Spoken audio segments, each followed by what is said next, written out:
Amigos, ¿cómo les va? Muchísimas gracias por permitirnos ingresar a vuestros hogares y compartir con nosotros una hora de nuestro programa Camino a la Verdad, que siempre lo hacemos con ese esfuerzo, ese cariño y esa entrega para dejar lo mejor de la información y todos aquellos datos y noticias que son realmente interesantes para vuestro conocimiento.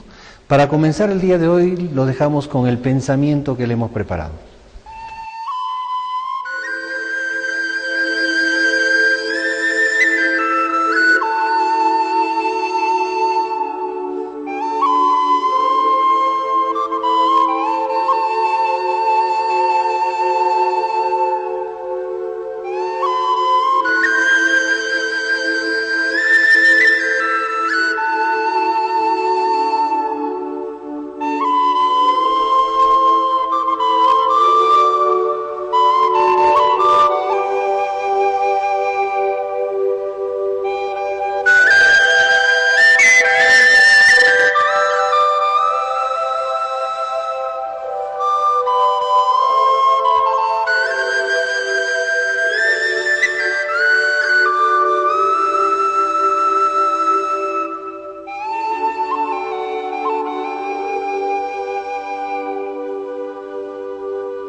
Bueno, como ustedes han podido apreciar, el pensamiento del día de hoy es muy sintético, muy simple, pero muy profundo, ¿no?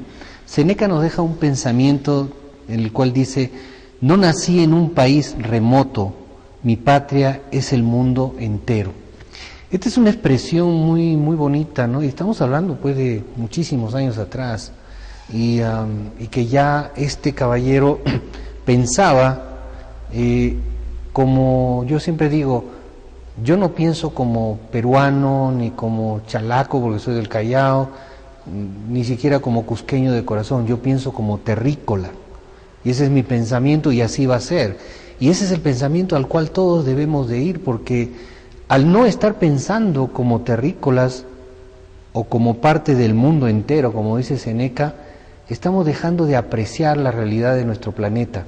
Estamos dejando de lado cómo compartir y convivir de una manera equilibrada y armónica con nuestro planeta Tierra. Por eso que lo estamos depredando, estamos pisoteando el planeta, estamos ya alterando todos los ecosistemas, estamos alterando la propia existencia de nosotros y estamos llevando al peligro probablemente de la extinción del ser humano. Entonces ahora nosotros tenemos que cambiar ese pensamiento, y Séneca nos deja bien claro: mi patria es el mundo entero. Yo digo, yo no soy peruano, sino soy terrícola. Entonces, vayamos hacia ese cambio de pensamiento. Es un cambio de esquema mental, y de esa manera nosotros vamos a amar nuestro planeta y a respetar a nuestro prójimo y amar nuestra madre naturaleza y todo nuestro entorno, todo lo que nos rodea. Vamos a tratar de cuidarlo porque este es nuestro hábitat, este es nuestro país, el planeta Tierra.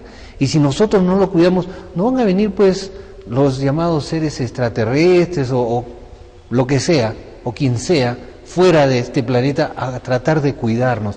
Quizás puedan venir a tratar de ordenarnos un poquito en este tremendo desorden que andamos y en este materialismo tan excesivo. Yo entiendo de que la parte económica es importante para poder vivir de acuerdo al sistema que nos han planteado, nos han implantado en este planeta. Entonces tenemos que vivir dentro del sistema, pero eso no implica de que nosotros no estemos atentos de cuidar nuestro hábitat y nuestro medio. Respetemos nuestro planeta, amigos. Pensemos de que nosotros tenemos que vivir un buen trecho en este planeta. Y como dice un pensamiento por ahí, dice: si has venido a este planeta, cuando te vayas, deja lo mejor de lo que lo encontraste. Entonces hay que dejarlo un poquito mejor y no peor. Sabemos perfectamente, por los datos que tenemos y por lo que hemos hablado constante y de una manera muy significativa en este programa, referente a la realidad de nuestro planeta. Estamos en una crisis tremenda, donde ya la cuestión climática, atmosférica es irreversible. Entonces al menos tratemos de no añadirle una roca más a este gran problema y tratemos de, al menos el tiempo que nos toque vivir en nuestro planeta Tierra, cuidarlo un poquitín, ¿no? Por el bien de nosotros y de la humanidad que viene después de nosotros, porque esta humanidad que viene después de nosotros, si bien es cierto, va a tener una tremenda tecnología, probablemente vamos a superar lo que tenemos hoy día, pero también va a enfrentar problemas muy, pero muy serios, ¿no? Ya lo estamos enfrentando nosotros, recién estamos casi en estas eras apocalípticas, como le llaman, en estas eras donde no solamente los libros ancestrales han tomado en cuenta de lo que puede suceder sin ser pitonizos, simplemente quizás con algún conocimiento de lo que sucede más allá de estas fronteras terrenales y el estudio de lo que le rodea por alguna tecnología que quizás han tenido en aquel entonces. A nosotros nos toca aportar algo favorable para este planeta y pensemos, amigos, en cambiar un poquito ese esquema mental. No pensemos solamente en nuestro hogar, en nuestra casa, en nuestra loseta mayólica, ¿no? Pensemos en este planeta que es nuestro hábitat y es nuestro, como yo le llamo, nuestro amado planeta Tierra, que hay que velar por él. Séneca fue un tremendo tipo que no solamente volcó su capacidad a la parte política, porque fue un tremendo político, ¿no? Sino a la parte filosófica, espiritual. Entonces aquí nos damos cuenta de que este hombre que, fíjense, su verdadero nombre fue Lucio Anneo Séneca, ¿no? Llamado Séneca el Joven. Nació en Córdoba 4 antes de Cristo y murió en Roma en 65 después de Cristo. Fue un filósofo, político, orador y escritor romano, conocido por sus obras de carácter moralista. Fue cuestor, fue pretor y senador del Imperio Romano durante los gobiernos de Tiberio, Calígula, Claudio y Nerón, además de ministro, tutor y consejero del emperador Nerón. Como le decía, él destacó tanto como un pensador y como un intelectual, así como un político. Este fue el señor Lucio Anneo Séneca. Bueno, así como él, fíjese, estamos hablando de ¿cuánto? De 65 después de Cristo que falleció, que murió él, ¿no? Y ya él pensaba como su país, Roma, no era su país, sino él era su patria era el mundo entero. Fíjense, por eso es que el Imperio Romano logró quizás tanto desarrollo y tanto avance y fue un poder de poderes en la historia de la humanidad.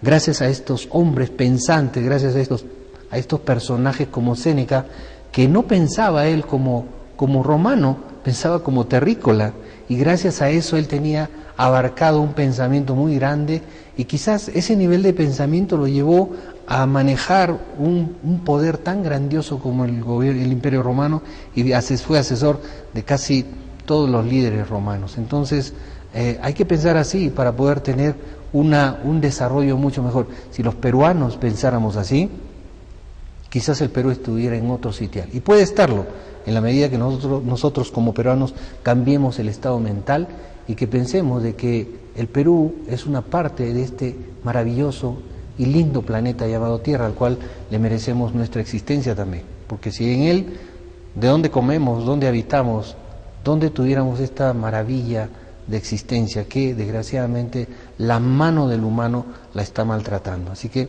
mantengamos un poquito ese concepto mental para poder agrandarnos un poco en nuestro estado de existencia terrena, queridos amigos.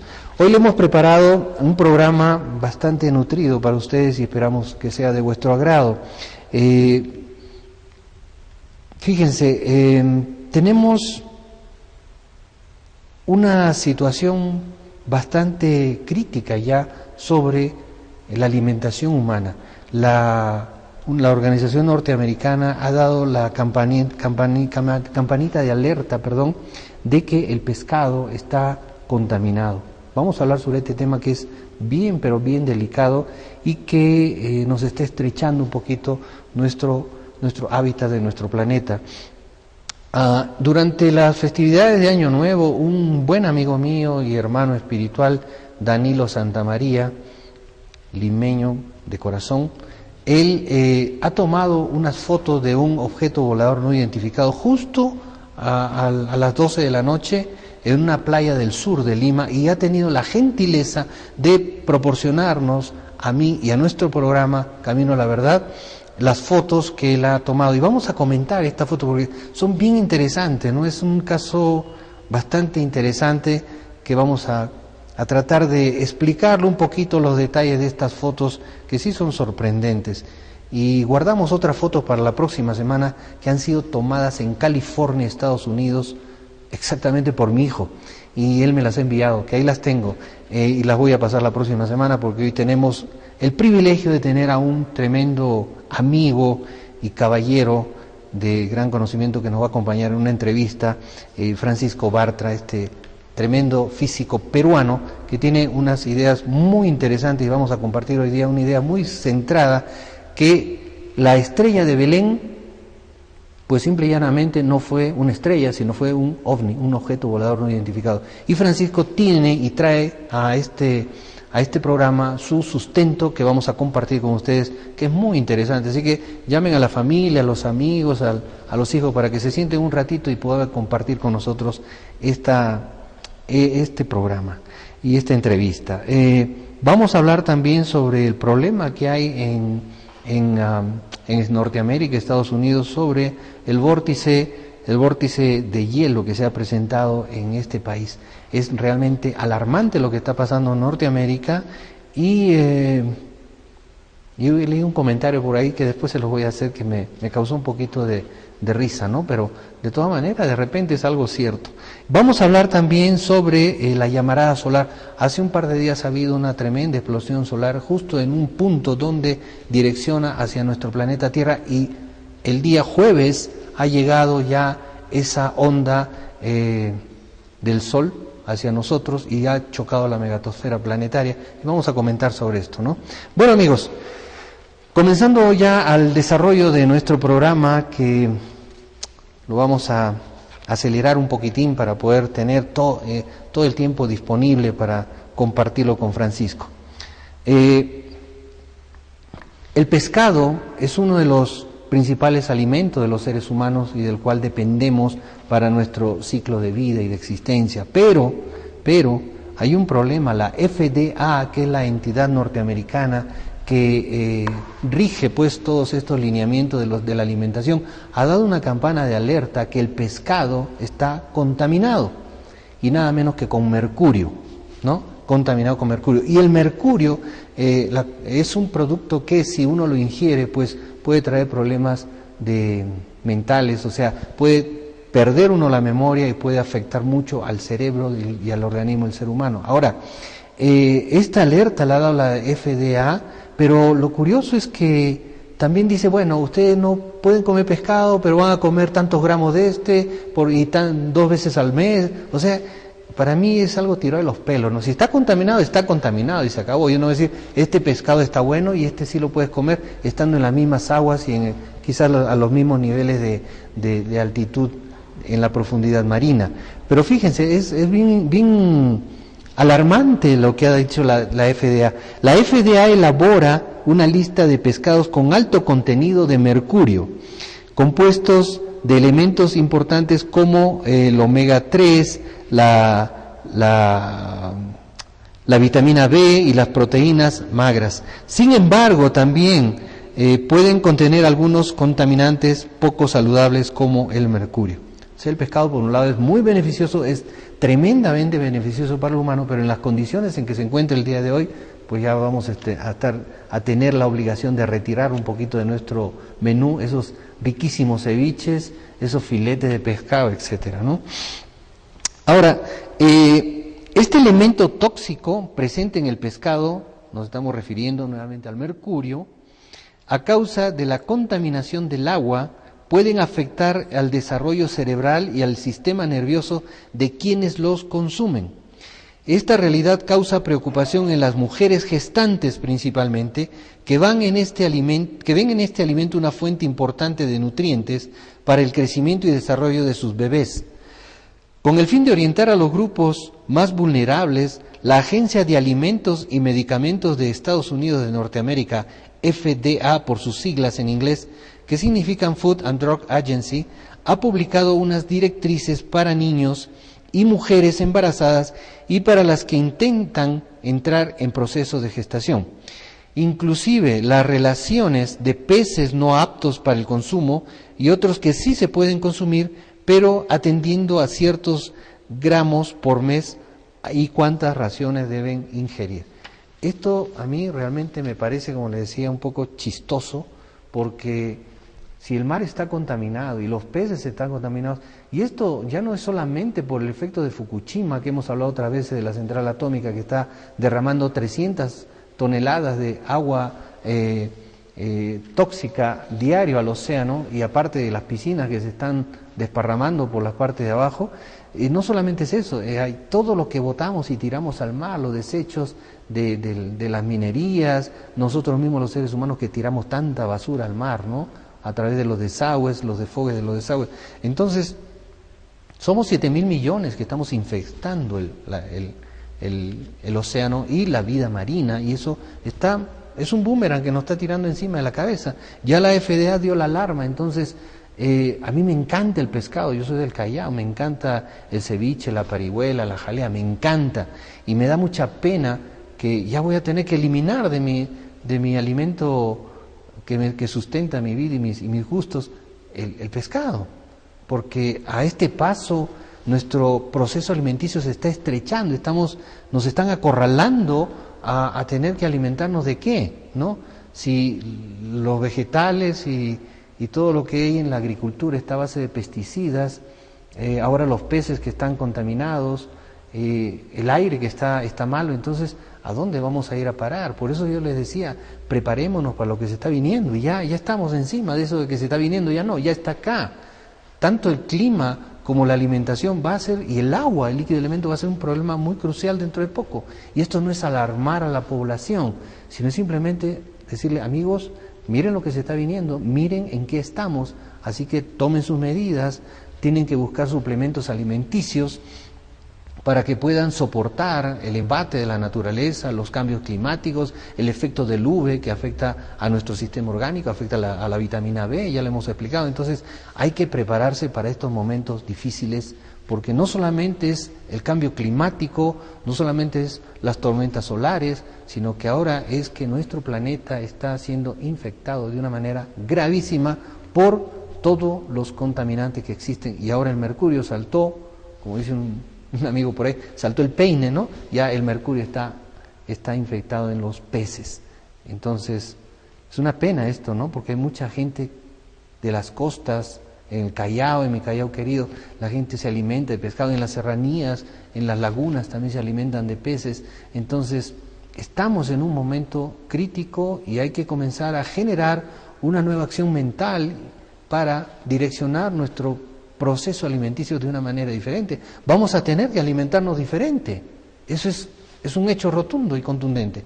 Tenemos que aprender a alimentarnos de una manera diferente, a cargar más las proteínas, a bloquear un poco los carbohidratos, a tratar de consumir mayores vegetales, mayores frutas, a tomar mucha agua, a eliminar las sodas, las gaseosas, porque eso también afecta al organismo. Entonces ahora tenemos que pensar cómo nosotros vamos a enfrentar a esta nueva vida que se nos está presentando, porque es una nueva manera de vivir. Le vuelvo a repetir, tenemos que ya pensar diferente, cambiar el chip, porque las cosas están ya encima. No es para mañana ni para pasado. Ya estamos, amigos, viviendo estos momentos. Y nosotros, de que hemos abierto este programa hace un poco más de un año atrás, venimos advirtiendo lo mismo. Va a haber muchos cambios drásticos en la existencia humana. La atmósfera, el clima, el sol van a afectarnos, y la parte alimenticia también se va a deteriorar. Porque al haber un calentamiento en nuestro planeta, las aguas de los mares, de los océanos, los ríos, las lagunas se van a calentar. Por lo tanto, los peces que habitan ahí no están acostumbrados a esas temperaturas, o van a morir o van a desaparecer para otro lado.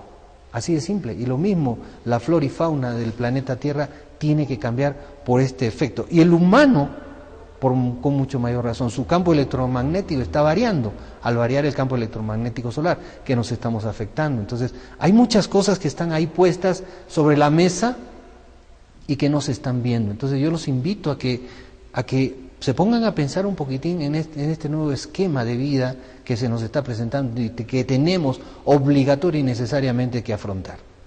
Bueno, ahí los dejo para que piensen y mediten un poquito. No es cosa de broma, ni que a Dante se le ocurre, ni que queremos decirlo. Las cosas están en la mesa puestas.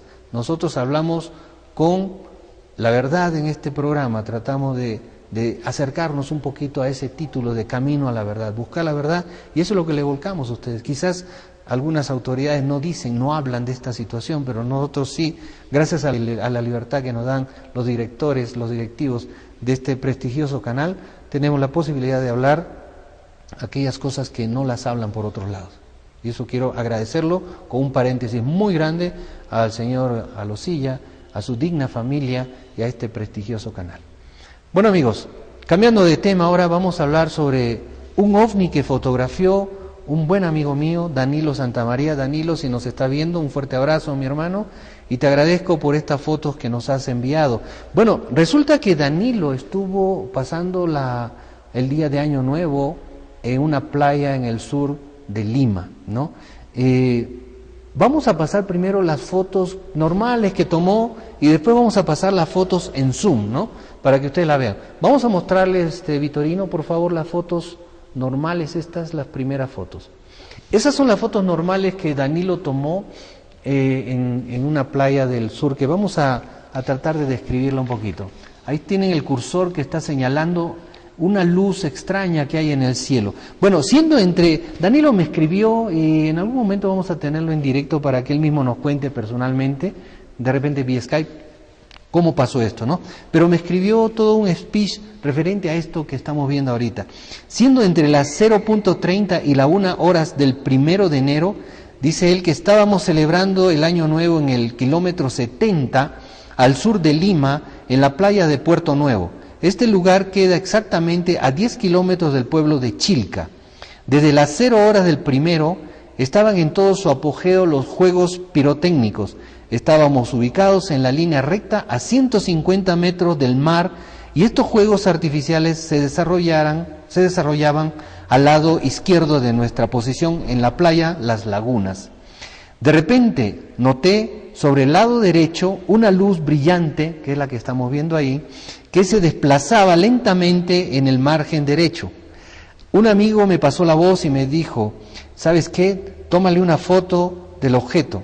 En ese momento desapareció, justo cuando estaban ellos comentando. Ya que no tenía la cámara conmigo, fui a traerla por si volviera a avistarlo. Y apareció nuevamente a media altura en un ángulo de 45 grados. En el horizonte, por supuesto, ¿no? Y logré tomar la foto. La noche estaba oscura y sin estrellas. Realmente en la pantalla no se podía ver nada, casi la borró y volvió a desaparecer. A los pocos minutos volvió a aparecer, pero casi sobre nuestras cabezas a gran altura, y se veía un punto de luz que se mantuvo como 15 minutos, luego desapareció. Pensé que no había podido captarla, pero al bajarla a mi PC aparecieron las fotos de dos objetos bastante claras. Me dice él también que es importante mencionar que en el pueblo de Chilca tengo un amigo en especial. Ahora les voy a comentar sobre este amigo en especial que tiene Danilo en Chilca. Estas son ya las fotos con zoom. Miren el objeto, es un objeto realmente. Aquí no es nada. No es una estrella, no es un globo aerostático, no, es un objeto con una luz extraña alrededor. Y está clarísimo. Ahora, esta es una explicación un poco difícil que le puedo dar, pero normalmente estos objetos guardan una energía propia, ¿no? Estos ovnis, objetos voladores no identificados. Y ya no estamos hablando de una nave terrícola, un avión o un helicóptero, no, esta es una nave no humana, no terrícola.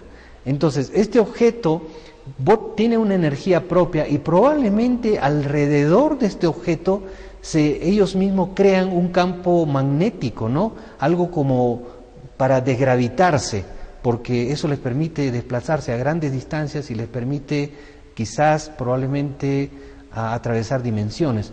Algo así como el campo protector que tiene el planeta, la megatosfera, que no Nadie lo ve, pero ahí está, ¿no? Y es atravesable, uno puede pasar por él. Es igualito este campo magnético que generan ellos, un campo extraño que quizás nuestra tecnología no alcanza hasta ahorita a desarrollar este sistema que tienen tecnológico ellos. Pero es lo que con el impacto de la atmósfera terráquea genera pues estas tonalidades de luces un poco extrañas. No es la primera vez que yo veo objetos de este tipo. He tenido la oportunidad de ver objetos no con el ojo físico, sino en unas fotografías que me las han presentado en alguna oportunidad en el extranjero, con lentes de gran alcance, fuera del alcance visual del humano, y son igualitas a esta que Danilo ha tenido la oportunidad de fotografiar en la playa del sur del Perú, ¿no?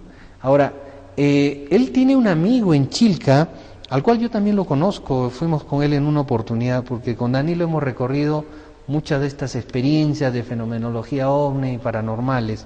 Él me dice que, vamos a hablar de este amigo, que un día pernoctamos en la casa de un pequeño hostal y nos comentó que en esa zona no era nada raro ver personas y luces que aparecían y desaparecían. Estamos hablando de Chilca específicamente. Tanto que ya estaban acostumbrados a ver esta clase de fenomenología y que ya no se sentían ningún temor, inclusive que habían recibido visitas en esa hostal extrañas de seres con apariencia netamente humana que después de tomar un mate o té salían del hostal, y al tratar de verlos a dónde se dirigían ya no estaban. Inclusive en una oportunidad le habían comentado a estas personas del hostal que estos seres extraños que tenían una base en la playa de Chilca. Ahora, no estamos hablando de una base física que está en las orillas, porque esa playa está llena de farallones y de grandes rocas y cuevas, ¿no? Entonces ahí no va a haber una base militar o una base visible. Él se refería a una base subterránea en el mar de Chilca. Y yo he tenido la oportunidad de estar en Chilca muchas veces, muchísimas veces, y donde hemos visto entrar y salir naves de la playa, del mar, ¿no? Entonces, y naves no terrícolas, porque eran circulares, largas, de diferentes formas y tamaños. Lo curioso es que mantienen la misma velocidad al ingresar al mar, ni siquiera bajan la velocidad como para frenarse, no, vencen leyes físicas probablemente de una manera muy fácil y sencilla, ¿no?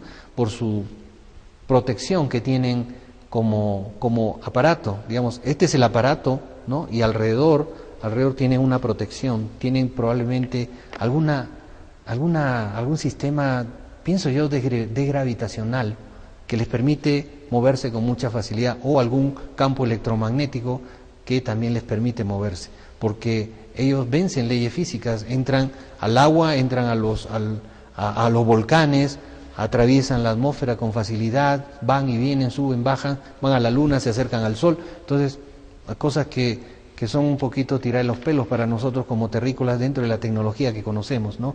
Ellos nos llevan años de existencia adelante y por lo tanto su tecnología es tremendamente avanzada, ¿no? Ahora, una de las cosas interesantes que se me ocurrieron por ahí a mí también fue que una vez conversando con una persona, que no me acuerdo qué persona, pero fue en Centroamérica, y yo les dije, oye, estábamos hablando de los ovnis, ¿por qué no los ven? ¿Por qué sí se ven? ¿Por qué no se ven? ¿Cuándo se pueden ver? ¿Cuándo no se pueden ver? Etcétera.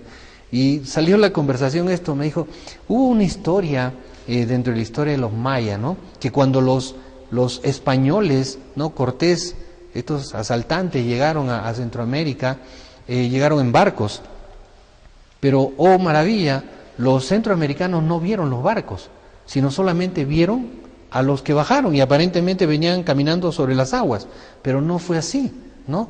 Y la historia cuenta eso, que para los indígenas de aquella época, esta gente caminaba sobre las aguas y se acercaban, pero no fue así. Lo que pasa es que nuestra mente tiene un programa y estamos programados mentalmente a ver lo que quieren que veamos que se vea. Entonces, los mayas no tenían el concepto de lo que era un barco, ni nunca en su vida lo habían visto, por lo tanto no lo vieron en su estado mental, y vieron solamente a los hombres que bajaban, estos blancos altos españoles, ¿no? Y creían que eran los dioses, ¿no? El dios Cuculcán, el dios cualquiera de los dioses que se les aparecía a ellos. Y por eso les rindieron pleitesía y le pusieron todo en bandeja de oro, ¿no? Eso puede ser una respuesta de lo que no vemos los ovnis. No lo vemos porque no está en nuestra acción mental, no está en nuestra programación. Entonces, estos programas que damos el alcance de la presencia de la fenomenología ovni y estos conversatorios y estas apariciones están generando en el humano ya un estado mental diferente, de tal forma que ya lo tenemos programado y va a ser mucho más fácil captarlos en el camino. Así que tomen conciencia de eso también, que eso les va a dar un pie para que la fenomenología ovni pueda ser observada. En la novedad de la semana, amigos, vamos a hablar sobre dos temas que para mí me parecen los más saltantes, ¿no?, de esta semana: el vórtice polar que congela a Estados Unidos de Norteamérica y las llamaradas solares que el día de ayer ya llegaron a nuestro planeta Tierra. Ha sido una llamarada muy fuerte. Este vórtice polar que afecta a gran parte de Estados Unidos no es solo otra temperatura invernal, ojo con esto, no es algo normal y usual. Es la más fría en 20 años en muchas zonas y está rompiendo récords extraordinarios, ¿no? Ya el récord Guinness quedó chico con esto. Ciudades del centro y sur de Estados Unidos registran temperaturas más frías que Alaska y Moscú. Las regiones del noroeste registran temperaturas de menos 28 grados Celsius, con sensación térmica de menos 45 a 50 grados. Esto es terrible, verdaderamente. Con lo que salir a las calles se vuelve muy, pero muy peligroso, porque las orejas se desarman, la nariz, los cartílagos, las manos se pueden quebrar, etc. A estas temperaturas la piel se congela en solo, fíjense ustedes, 5 minutos. Han habido más de 1.300 vuelos cancelados, escuelas cerradas, pérdida del fluido eléctrico, lo cual hace más crítica la situación en Norteamérica. Bueno, esta semana ya va a calmar esta situación, pero de todas maneras las zonas gélidas, como las que están observando, se van a mantener porque los deshielos demoran, ¿no? La gente en Norteamérica va a tener que seguir soportando unos días más, o quizás un par de semanas más, estas zonas frías, pero ya no con tan bajas temperaturas que ha paralizado prácticamente la zona sur, centro y sur de Norteamérica. Es terrible. Esto es muestra del cambio climático, definitivamente. Nuestro planeta ya está en esta afectación climática extrema, anunciada por científicos, por el secretario general de la ONU y por este canal, anunciado desde hace más de 1 año y medio atrás. Bueno, amigos, así que hay que abrocharse los cinturones porque se vienen cosas muy, pero muy bravas climáticas para el planeta de aquí en adelante. Hay una gran llamarada solar que ha hecho actividad en nuestro astro rey, ¿no? Es una gran llamarada solar de clasificación X1.2, que es una tormenta, causó una tormenta geomagnética que impactó la Tierra este jueves 9 de enero del 2014 y se espera que provoque espectaculares auroras boreales. Según la NOAA, los efectos de esta nube de plasma solar podría prolongarse hasta el sábado 11. La velocidad del viento solar alrededor de la Tierra podría alcanzar los 700 kilómetros por segundo. Ahí en la foto que están viendo ahorita, están viendo ustedes el planeta Tierra y más o menos las manchas que ven en la parte superior tienen la dimensión casi exacta de lo que son, que más o menos son 3 a 4 veces más grandes que el planeta Tierra. Y esa eyección de masa coronal está trasladándose en el espacio y es la que impactó a nuestro planeta. Ahora, esta gigantesca eyección de masa coronal surgió el pasado lunes de una mancha solar de gran actividad magnética ubicada en una zona conocida como AR 1944 o 1944. Esta llamarada solar es una de las más grandes que se han visto en los últimos 10 años. Mide aproximadamente unos 200.000 kilómetros de ancho y cuyo núcleo podría tragarse 3 planetas del tamaño de la Tierra. Así de fácil. Ahora, los científicos no prevén mayores consecuencias en este choque de las partículas magnéticas solares con la de la Tierra, con la atmósfera de la Tierra. Entonces no hay de qué preocuparse según lo que dicen, pero según las estadísticas que nosotros tenemos, normalmente cuando hay una eyección de masa coronal y que está el planeta Tierra en el camino y nos afecta a las tormentas solares, no solamente provocan esas magníficas auroras boreales, sino que están provocando terremotos, están provocando activaciones de volcanes, están provocando cambios climáticos extremos también. Entonces los científicos aquí me parece que están guardando bajo la manga lo que podría suceder en nuestro planeta en estos días. Así que si hoy o mañana o pasado existe, por ahí se presenta un sismo de categoría un poquito elevada, vamos a acordarnos de este programa, de que de eso se trató. Ojalá no sea así por el bien de nuestra humanidad, pero las zonas sísmicas de nuestro territorio peruano deben tener un poquito de cuidado en estos días subsiguientes. Bueno, estas son las novedades más saltantes, amigos, que hemos tocado de la semana, porque también ha habido sismos en Chile, que se sigue moviendo muy constante el suelo del norte de Chile, que está cerca a nuestro país, el Perú. Inundaciones en otras partes del planeta, que son cosas que ya se están frecuentando muchísimo. Vamos a pasar ahora, amigos, a nuestra entrevista el día de hoy, con nuestro entrevistado, el señor Francisco Bartra, quien es un físico muy connotado peruano y que tenemos siempre el privilegio de tenerlo de cuando en cuando por aquí, a Francisco, y que vamos a comentar el día de hoy sobre la estrella de Belén, si se trató de una estrella o no. Parece que no es así y se trató de un ovni. Francisco, ¿cómo te va? Bienvenido. Buenos días, Dante. Muchas gracias por invitarme. Buenos días, amigos televidentes. Les traemos información bien estudiada, bien analizada sobre este fenómeno que aparece en el capítulo 2 del libro de Mateo, en el Evangelio de Mateo, donde se habla de un fenómeno luminoso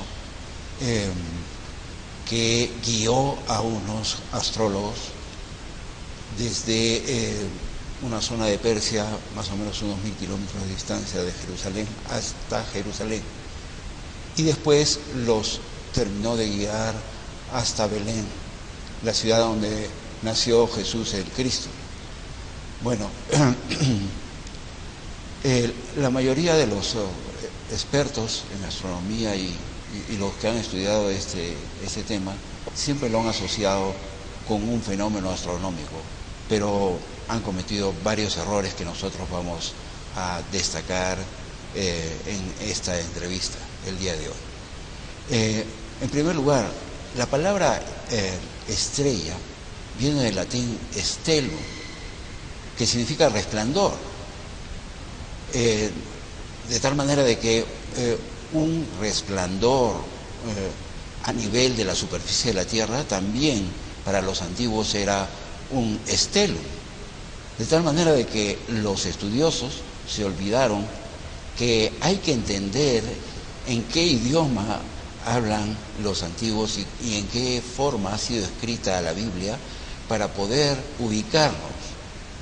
Cuando yo me di cuenta de que la palabra estrella era un stellum, un destello, inmediatamente dije, esto hay que analizarlo con más cuidado. Y me dediqué primero a familiarizarme con la manera de hablar, la manera de pensar de los antiguos que escribieron estos documentos. Y así me pude dar cuenta de que hay muchísimas cosas que cuando se toman como si fuera una traducción literal a nuestro tiempo, se entienden totalmente mal. Ya en una ocasión mencioné que el calendario de los hebreos es un calendario solilunar y empieza la cuenta del día a las 6 de la tarde del día anterior. Si no sabemos eso, no vamos a poder entender absolutamente nada del lenguaje que está en la Biblia. Y así hay muchísimas cosas que yo me he dedicado más de 40 años a investigar en este libro fabuloso que es la Biblia. Francisco, una preguntita. ¿Los Reyes Magos, entonces, no eran magos o sí eran magos? No eran magos. ¿Cuál es la traducción? La palabra en griego que se usa en la versión griega del Nuevo Testamento, la palabra es magoi. Y cuando vemos la traducción directa al griego, al castellano, del griego al castellano, nos encontramos con una sorpresa. Significa astrólogo o astrónomo antiguo. De tal manera que ahí ya hay una primera cosa que tenemos que corregir. Y siempre se nos ha hablado de 3 reyes, no se menciona de 3 personas en el documento bíblico, y que eran unos hombres fabulosos o con mucha riqueza, y no es así. O sea, en buena cuenta ellos eran los Reyes Magos, no eran magos ni eran reyes, sino eran astrónomos o astrólogos, sí, de aquella época. Así es. Y eso, la estrella o la supuesta estrella fue la que los llevó de la mano a seguir el camino y el recorrido hacia un lugar determinado. Así es. Justo vamos a analizar que eso no pudo hacerlo un fenómeno astronómico, y tuvo que ser un fenómeno que no es natural. A ver, explícanos esa parte. A ver. Sí. ¿Se puede leer claro el que texto? sí, claro que sí. Ya, voy a leer el texto del Evangelio de Mateo en una traducción corriente de alguna Biblia conocida. Es el capítulo 2 del Evangelio de Mateo, versos del 1 al 12, y dice así: Nacido Jesús en Belén de Judea, en tiempo del rey Herodes, unos magos, hay que entender ahora astrólogos, que venían del oriente se presentaron en Jerusalén diciendo: ¿Dónde está el rey de los judíos que ha nacido? Pues vimos su estrella en el oriente y hemos venido a adorarle. En oyéndolo, el rey Herodes se turbó y con él toda Jerusalén. Convocó a todos los sumos sacerdotes y escribas del pueblo y por ellos trataba de averiguar el lugar donde había de nacer el Cristo. Ellos le dijeron: en Belén de Judea, porque así está escrito por el profeta. Y tú, Belén, tierra de Judá, no eres la menor entre las principales de Judá, porque de ti saldrá un caudillo que será pastor de mi pueblo Israel. Entonces Herodes llamó aparte a los magos, a los astrólogos, y por sus datos averiguó el tiempo de la aparición de la estrella. Después los puso en camino de Belén diciéndoles: id e informaros bien sobre ese niño, y cuando le encontréis, comunicádmelo para ir también yo a adorarle. Ellos, después de oír al rey, se pusieron en marcha, y he aquí que la estrella que habían visto en el oriente iba delante de ellos hasta que llegó y se detuvo encima del lugar donde estaba el niño. Al ver la estrella, se llenaron de inmensa alegría. Entraron en la casa, vieron al niño con su madre María y postrándose le adoraron. Luego abrieron cofres y le ofrecieron dones de oro, incienso y mirra. Después, avisados en sueños que no volvieran donde Herodes, se retiraron a su país por otro camino. Bueno, ahí habla claramente que llegó la luz y se detuvo, ¿no? Entonces no puede haber sido una estrella porque la estrella no se detiene. Así es. Si la Tierra está girando alrededor del Sol y del firmamento, quiere decir de que esto tenía que seguir su curso, no detenerse. Claro. Entonces ahí descartado que era una estrella. Sí, por la parte astrológica. Pero se puede descartar con más peso de razonamiento. Claro. Resulta que cuando nosotros miramos una estrella o cualquier fenómeno astronómico, que podría ser un cometa o una supernova o algo por el estilo, sigue el movimiento aparente del cielo con respecto a la Tierra, un movimiento relativo debido a la rotación de la Tierra. Y siempre siguen el camino de la eclíptica, por donde están también transitando los planetas, la Luna y aparentemente el Sol también, en esta relatividad astronómica. Bueno, si nosotros tomamos como referencia un fenómeno astronómico y lo seguimos, no pararíamos hasta dar toda la vuelta al mundo cruzando el mar. Exacto. Porque no hay otra manera de que podamos tener información a partir de un astro real de la astronomía. Perfecto, entonces ahí quedaría descartada la posibilidad de que sea una situación astronómica. No, pero hay una prueba mucho más contundente, a ver. Que es lo que vamos a hablar ahora. A ver. Cuando los astrólogos parten de más o menos Persia o por ahí, o Mesopotamia, porque no se sabe de dónde eran, pero se presupone que eran de esa zona, y empiezan a viajar hacia Jerusalén siguiendo a un fenómeno luminoso. Ya no vamos a estar hablando de estrellas. Exacto, un fenómeno luminoso. Porque vamos a demostrar que no es. Siguen exactamente la dirección este-oeste. Cuando llegan a Jerusalén, que está más o menos en la misma latitud de donde salieron, la estrella desaparece. Y entonces van a buscar a Herodes, que era el rey gobernante en ese momento, a preguntarle, bueno, queremos saber qué es de este rey de los judíos, que acaba de nacer, según lo que tenemos como información. Y por supuesto Herodes dijo, ¿qué pasa? Se me está moviendo el piso, hay un nuevo rey que no es mi hijo. Sí. Así que vamos a averiguar y después vamos a ver si lo podemos eliminar como un competidor. Bueno, y llaman a todos los escribas que conocían muy bien los documentos escritos sobre el nacimiento del Mesías, y encuentran lo que acabo de leer, que debía nacer en Belén. Lo curioso es que Belén no está en la misma línea este-oeste, sino está a 8 kilómetros directamente hacia el sur. Como una estrella que tiene que moverse de este a oeste por el movimiento de rotación de la Tierra, puede cambiar su dirección del movimiento, incluso primero desaparecer y después cambiar su dirección de movimiento a una dirección norte-sur. Y es más, detenerse en un lugar donde dicen que encontraron supuestamente estaba el niño. Ese es un tema que también vamos a hablar, porque dice, el texto dice una casa.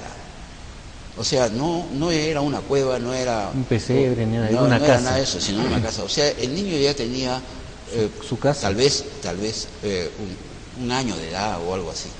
O sea, ya no era un bebito recién nacido. Ahora, Francisco, si descartamos la posibilidad astronómica y la parte física casi que has tocado tú, ¿no? Porque el movimiento que has explicado de una manera rotunda es una observación física. Entonces, ¿qué cosa era? Si no era una estrella, no era nada del firmamento, ¿qué podría haber sido? Bueno, si no es un fenómeno natural, tiene que ser un fenómeno artificial. Artificial. No, ¿Qué se entiende dentro de la terminología física? Hecho tecnológicamente. Tecnológico, o sea, un aparato. Un aparato. Una máquina. Así es. Y creo que debemos ser valientes cuando hablemos de ese tema. No, por supuesto, acá tenemos la libertad de hacerlo, no te preocupes. Y yo soy parte de esa libertad porque me encanta tocar este tema. Entonces, quiere decir de que la estrella de Belén no era ninguna estrella, ninguna situación cósmica ni nada por el estilo, sino era un objeto volador no identificado. Una máquina. Además, la tecnología de la época no tenía aviones, no tenía globos, no tenía helicópteros, no tenía absolutamente nada. Como para poder decir, bueno, claro, podría haber sido como ahora, porque ¿no? Generalmente los ovnis son asociados gratuitamente a naves terrestres. O globos aerostáticos, etc. Sí, cuando se quiere escamotear el tema. Pero en esa época no había nada que podía parecerse a un fenómeno luminoso que primero viajó de este a oeste y después de norte a sur. Y no una distancia corta, sino una distancia muy larga, como para que no haya la menor duda de qué estamos hablando. Y la física demuestra de que es imposible pues que una estrella vaya de izquierda a derecha y después se regrese de derecha a izquierda. Es imposible. Sigue su ruta constante. Exactamente. Ahora, esto traería también otra pregunta más encima de todo, ¿no? Entonces los ovnis que tienen movimientos inteligentes, ¿no? Porque es una máquina con movimiento inteligente, quiere decir que alguien estaba dentro de esa máquina, ¿no? Definitivamente. Y que ese alguien sabía, según los hechos bíblicos, de que el Mesías o el supuesto Mesías iba a nacer, o era un escogido o era un extraterrestre. Sí, porque hay una referencia al tema. En el Evangelio de Lucas, en el capítulo 2, verso 8, dice que había unos pastores que estaban en la noche pastoreando sus ovejas. Sí. ¿Puedo hacer una pequeña digresión sobre este tema? ¿Por Sí. qué los pastores estaban de noche con su ganado? Sí, claro. Muy bien. Miren, este es un detalle muy importante para ubicar correctamente la natividad, porque la natividad no pudo ocurrir el 25 de diciembre, de ninguna manera. ¿Por qué? Porque en esa época hace mucho frío y las crías que deben nacer en esa época se morirían si estuvieran a la intemperie. Esto es una pista bien clara para ubicar la Navidad en el contexto temporal correcto. Cuando salían los hebreos a hacer cabañas, la famosa fiesta de las cabañas, en el campo, y salían con todos sus ganados a recordar el tiempo que pasaron en el desierto del Sinaí, en el viaje tremendo de escape de los egipcios. Bueno, es justamente en la época de la fiesta de las cabañas donde los hebreos durante muchísimos siglos habían estado celebrando la fiesta de Sukkot, de las cabañas o de los tabernáculos. Entonces, si nosotros cogemos el calendario hebreo y asociamos nuestro calendario gregoriano a ese calendario, nos vamos a encontrar, y esto es una primicia, nos vamos a encontrar que la verdadera Navidad, la Navidad histórica de Jesús, debió ocurrir entre fines, digámoslo, entre los 15 últimos días del mes de septiembre y los 15 primeros días del mes de octubre. Esta es una primicia. Wow, interesantísimo. Todavía se puede probar, no hemos venido a eso, lo vamos a dejar. Vamos a dejarlo para otro momento. Porque es bien interesante precisar un poquito más esto. Pero, exacto, ¿por qué los pastores estaban con sus ovejas a la intemperie? Porque estaban celebrando la fiesta de Sukkot o de las cabañas. Y entonces iban con sus ganados a hacer un servicio religioso durante 7 días. Perfecto. Entonces, en Lucas, como estaba diciendo, dice que habían unos pastores y que se presentó un ángel. La palabra ángel no es un ser alado, eso es un producto de la imaginación de los artistas. Ángel significa mensajero de Dios. Mensajero de Dios, exacto. Y el que no me crea, que busque pues el diccionario y vea lo que significa. Bueno, ¿qué dijo este ángel? Este ángel se presenta, ya. Dice el texto, no lo voy a leer porque creo que ya no nos queda mucho tiempo. Estamos con el tiempo ya. Se presenta delante de los pastores y les dice: ha nacido el Mesías y ustedes tienen que ser los primeros en verlo.